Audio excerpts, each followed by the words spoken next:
আজ আমি রান্না করব কাঁকরোল। তো কিভাবে রান্না করেছি আমি সেটাই তোমাদের সঙ্গে শেয়ার করেছি।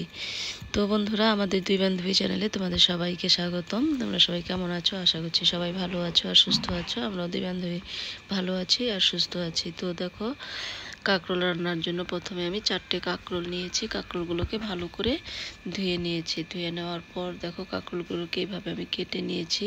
তারপর এর মধ্যে আমি সব মশলা দিয়ে দিলাম, ধনে গুঁড়ো, জিরে গুঁড়ো, লঙ্কা গুঁড়ো, আর দিয়ে দিয়েছি লবণ, আর একটু দিয়েছি কর্নফ্লাওয়ার দিয়ে তারপর আর একটু জল দিয়ে তারপর কাঁকরোলগুলোকে আমি এভাবে মেখে নিয়েছি। এখন কাঁকরোলগুলোকে ভেজে নেওয়ার জন্য আমি কড়াইয়ে দিয়ে দিলাম তেল গরম হয়ে যাওয়ার পর কাঁকরোলগুলো দিয়ে দিচ্ছি। এখন কাঁকরোলগুলোকেও ভেজে নেব। তো বন্ধুরা, আজকের আমার এই কাঁকরোলের রেসিপিটা দেখে তোমাদের যদি ভালো লাগে তাহলে লাইক করো, কমেন্ট করো আর বন্ধুদের সঙ্গে শেয়ার করো।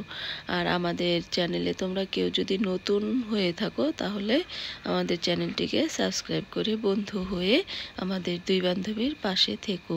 আর আজকের রান্নাটা কেমন হয়েছে অবশ্যই কিন্তু কমেন্ট করে বলবে। তো দেখো, কাঁকরোলগুলো আমি এখানে ভেজে নিয়েছি। এখন কাঁকরোলগুলো নামিয়ে নিচ্ছি।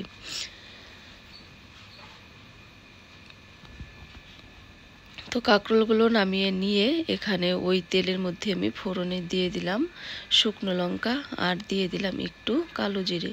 তো এই ফোড়নগুলো একটু ভেজে নিয়ে এখানে এর মধ্যে আমি দিয়ে দেব টমেটো কুচি।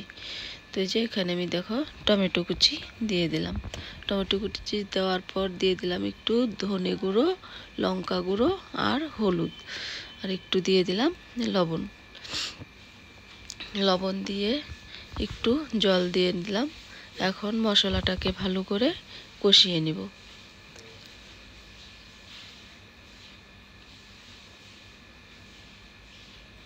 তো দেখো, আমার টমেটোগুলোও কিন্তু একদম গলে গেছে আর মশলাটাও কষে গেছে, মানে কষানো হয়ে গেছে। এখন এখানে দিয়ে দিব আমি পোস্ত বাটাটা। পোস্তটা বেটে নিয়েছিলাম, সেই পোস্ত বাটাটা এখন দিয়ে দিচ্ছি।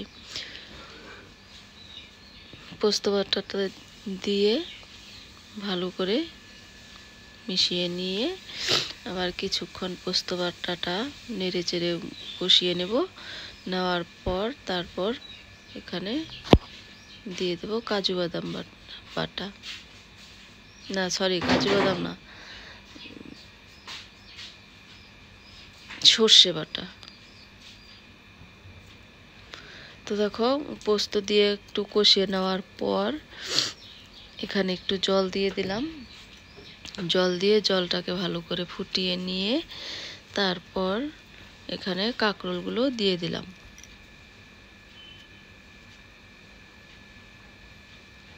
কাঁকরোলগুলো দিয়ে দিয়েছি। এখন একটু নেড়ে টেড়ে নিয়ে আবার কিছুক্ষণ ঢেকে রেখেছি।